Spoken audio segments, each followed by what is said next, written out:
Place these 5 habits, and you will become unstoppable in life. Number 1, replace overthinking with actions. By thinking too much, you create fake scenarios that don't exist.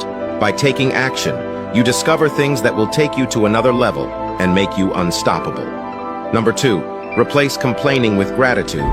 You will see the bad in people and expect perfection. Perfection is a lie and doesn't exist. This will increase dissatisfaction in life, which will lead to a miserable life. Number 3, replace blame with responsibility. Take responsibility for your actions and consequences. It increases self-awareness, confidence, and self-esteem. Number 4, replace TV with exercise and books. Do this and watch how fast your life starts improving.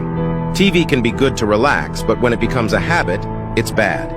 Number 5, replace fake friends with mentors. It's better to stay alone and do your things than to be around fake friends who only use you. Mentors are people you look up to and have what you want.